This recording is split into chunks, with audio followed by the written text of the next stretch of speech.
운동선수들의 치명적인 매력. 문제는 스테로이드의 치명적인 단점이 도사리고 있다는 것이다.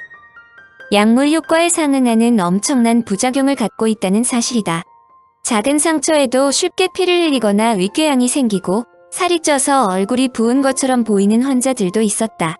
심한 경우 척추뼈가 으스러지는 부작용을 보이는 환자도 발표되었다. 이런 내용은 코르티손을 최초로 환자에게 투여한 필립 헨치 자신도 잘 알고 있었다.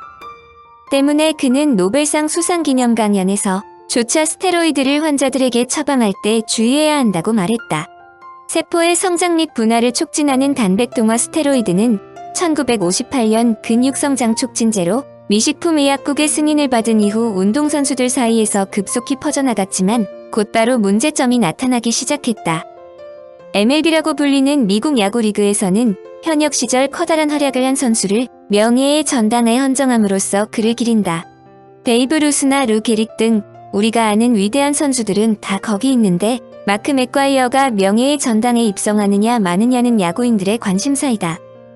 1961년 양키스의 로저 메리스가 61개의 홈런을 쳐 베이브 루스가 갖고 있던 한 시즌 최다 홈런 기록을 넘어선 이래 그 기록은 37년간 어느 누구에 의해서도 깨지지 않았다. 하지만 세인트루이스 카디널스의 강타자 마크 맥과이어는 1998년 로저 메리스의 가족이 지켜보는 가운데 좌측 담장을 살짝 넘기는 62호 홈런을 쳐냈고 그 후에도 꾸준히 홈런을 추가하며 한 시즌에 70개의 홈런을 치는 대기록을 세운다. 하락세에 있던 미국 야구의 인기를 되살렸다는 평을 듣는 그는 명예의 전당의 보증수표로 일컬어지는 통산 500홈런을 훨씬 넘어선 583개의 홈런을 친 선수다. 하지만 명예의 전당 입성을 결정짓는 기자단 대부분은 맥과이어를 외면했고 그는 75% 이상의 득표를 얻어야 하는 조건에 한참 미달한 채 25%도 안 되는 득표에 그치고 만다. 2009년 1월의 일이다. 도대체 왜 기자단은 그에게 표를 던지지 않았을까? 바로 스테로이드였다. 맥과이어와 같은 기간 선수 생활을 했던 호세 칸세코가 자서전에 맥과이어의 약물 복용 사실을 폭로한 것이다. 헨크 아론의 기록을 경신하며 통산 홈런 1위로 올라선 베리 본즈 역시 스테로이드의 도움을 받았을 것으로 추정하여 아직도 명예의 전당에 들어가지 못했다. 1988년 서울 올림픽은 우리나라 사회 및 경제 발전에 큰 영향을 준 국제행사였다. 한마디로 한국을 세계에 인식시키는 계기였다. 그러나 88올림픽에서의 100m 달리기는 올림픽 역사상 가장 정직하지 못한 경기로 낙인 찍혔다. 그 중에서 가장 충격을 준 것은 남자 100m 경주에서 캐나다의 벤 존슨은 역사상 가장 빠른 속도로 100m 결승 테이프를 끊었다. 그러나 이 이후 존슨이 금지된 동화성합성 스테로이드 스타노졸을 복용했다는 사실이 밝혀져 올림픽 금메달을 박탈당했다. 이 당시 2등으로 들어온 미국의 칼 루이스도 나중에 기록 상승을 위한 약물 복용을 시인했지만 여하튼 벤 존슨의 금메달은 그에게 돌아갔다. 이런 예가 있음에도 약물 테스트에 의해 자격을 박탈되는 사람은 중지되지 않았다. 2005년 헬싱키에서 개최된 여자 1500m 세계 챔피언십 달리기에서 1에서 5등을 차지한 선수 전원이 국제육상경기연맹의 결정으로 2008년 대회 출전권을 박탈당했다. 약물 테스트에 통과하지 못했기 때문이다. 약물 복용은 육상경기 선수들뿐만 아니라 투포한, 역도 선수를 비롯해 장거리 자전거 선수들에게도 많이 발견된다. 올림픽 출전 선수의 도핑 이야기는 2012년에 있었던 세계 최고의 사이클 대회인 투르 드 프랑스의 우승자인 랜스 암스트롱에 의해 보다 큰 소동을 일으킨다.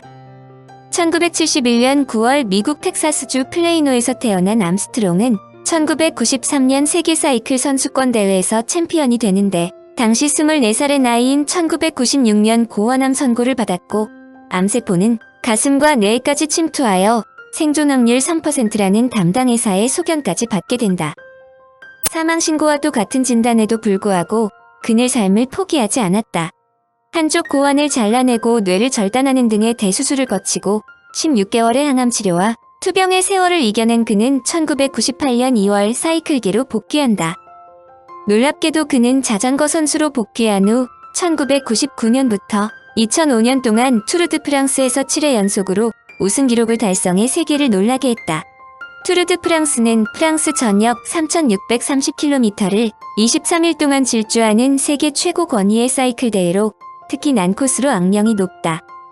그런데 그의 독주에 의심을 품은 미국반 도핑기구는 암스트롱이 금지 약물을 사용했다며 선수 자격을 영구히 박탈했다. 스테로이드는 흔히 동화성 남성 호르몬성으로 설명하는데 동화성이란 근육 증량을 뜻하며 남성 호르몬성이란 남성적 특성을 뜻한다. 스테로이드는 모든 사람이 갖고 있다. 신장 위에 있는 부신이란 기관에서 그리고 고환과 난소에서 스테로이드 호르몬을 분비하기 때문이다. 이것들은 염증 반응을 억제하고 스트레스에서 벗어나도록 해줄 뿐 아니라 체액의 균형도 맞춰주는 등 많은 일들을 한다. 하지만 운동선수들이 스테로이드를 사용했다고 할 때 그 스테로이드는 아나볼릭 안드로게닉 스테로이드를 지칭하며 흔히 아나볼릭 스테로이드로 불린다. 아나볼릭이란 말은 짓는다. 안드로게닉은 남성적이라는 그리스어에서 파생된 것이다. 그러니 이 호르몬을 복용할 경우 근육과 뼈의 양이 늘어나는 것과 더불어 성대와 채모가 자라는 등의 남성적 특징이 뚜렷해진다. 남성의 고환에서 분비되는 테스토스테론도 이 역할을 수행하지만 테스토스테론의 구조를 변형시켜 짓는 효과를 증강시킨 게 바로 아나볼릭 스테로이드다. 합성한 아나볼릭 스테로이드가 좋은 효과를 보이려면 남성화보다 근육 증강 등의 효과가 더 커야 한다. 그래서 이것의 효과를 따지기 위해 항문 근처를 지지하는 근육인 항문거근이 남성화의 상징기관인 전립선에 비해 무게가 몇 배나 증가했는지를 측정해 그 비율을 수치로 표기한다. 합성된 스테로이드의 대부분이 2에서 3 정도의 수치를 보이지만 스타노조롤은 6-10, 난드롤론은 10에서 10이나 된다. 후자의 두 스테로이드가 각각 가장 널리 사용되는 스테로이드 3, 2위에 랭크된 것은 그런 이유다. 그럼 1위는 뭘까? 바로 테스토스테론이다. 이게 1등인 이유는 짓는 효과 면에서는 그리 뛰어나지 않지만 원래 우리 몸에서 분비되는 것인지 외부에서 주입한 것인지를 알 수가 없기 때문이다. 아나볼릭 스테로이드는 원래 고환이 발달하지 않아 테스토스테론이 나오지 않는 환자를 치료할 목적으로 개발되었지만 그것 말고도 아나볼릭 스테로이드는 여러 환자에 적용이 가능하다. 에이즈로 인해 지나치게 체중이 감소한 소위 악액질 환자라든지 심한 화상이나 신부전처럼 영양 공급이 부족할 수 있을 때 아나볼릭 스테로이드는 큰 도움을 줄 수 있다. 하지만 근육량과 강도를 늘려준다는 점에서 아나볼릭 스테로이드는 스포츠 선수들에게 대단히 유혹적이었다.